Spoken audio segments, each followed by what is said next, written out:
दोस्तों, आज हम सुनते हैं एक और भूतिया कहानी, साये का अभिशाप। रवि और अजय जीप से उतरते हैं। सामने टूटी फूटी झोपड़ियां, सूखे पेड़ और चारों तरफ सन्नाटा है। हवा में अजीब सी ठंडक है। अजय रवि से थोड़ा घबराते हुए, रवि यार, ये जगह अजीब सी लग रही है, हमें वापस चलना चाहिए। रवि कैमरा सेट करते हुए, अरे अजय, हम यहाँ इसलिए आए हैं ताकि गांव का रहस्य सुलझा सके। कुछ तो होगा, तभी तो लोग इसे भूतिया कहते हैं। तभी अचानक से एक बूढ़े बाबा आ जाते हैं। उनके हाथ में लकड़ी की छड़ी है और चेहरा झुर्रियों से भरा है। बाबा, बेटा, यहाँ रात मत बिताना, यह गांव श्रापित है। अजय उनसे पूछता है, बाबा आप कौन हैं? बाबा बताते हैं, मैं इस गांव का आखिरी जीवित इंसान हूं। जो भी यहाँ रात बिताता है वह लौट कर नहीं आता। रवि पूछता है, लेकिन ऐसा क्यों? इस गांव में ऐसा क्या हुआ था? बाबा बताते हैं, बहुत साल पहले इस गांव में राघव नाम का एक तांत्रिक रहता था।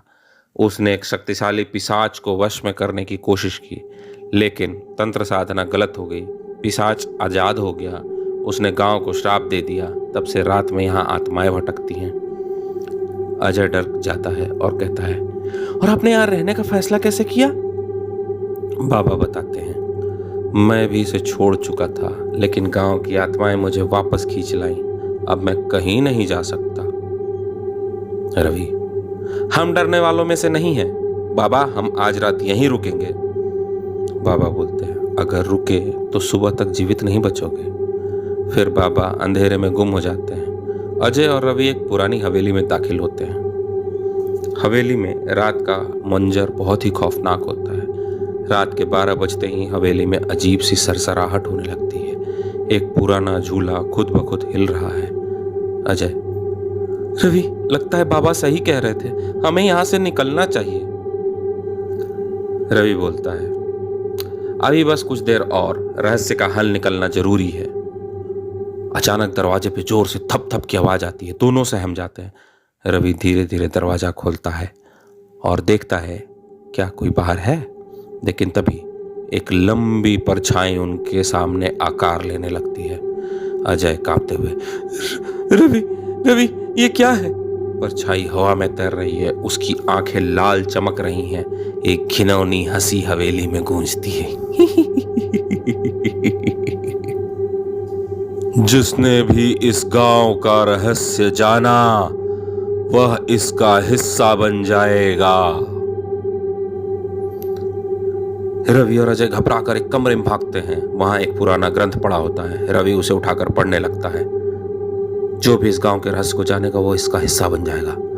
तभी हवेली की दीवारें हिलने लगती हैं। काले धुएं से भरी आकृति चारों ओर घूमने लगती है। अजय चीखने लगता है, रवि, जल्दी कुछ कर, ये हमें मार डालेंगे।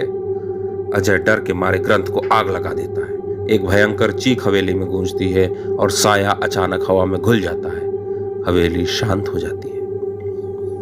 सुबह होते ही रवि और अजय भागकर गांव से बाहर निकलते हैं। शहर लौटकर वो चैन की सांस लेते हैं। अजय सिर पकड़ के बैठा था और बोला, मैं अब किसी भूतिया जगह पे नहीं जाऊंगा। रवि उसे समझाता है, लेकिन एक बात समझ में नहीं आई, जब हमने ग्रंथ को जलाया तो श्राप खत्म क्यों हो गया? तभी अखबार की एक खबर सामने आती है, रहस्यमय घटना, काला पिंड गांव अचानक जमीन में समा गया। दोनों एक दूसरे को चौंक कर देखते हैं।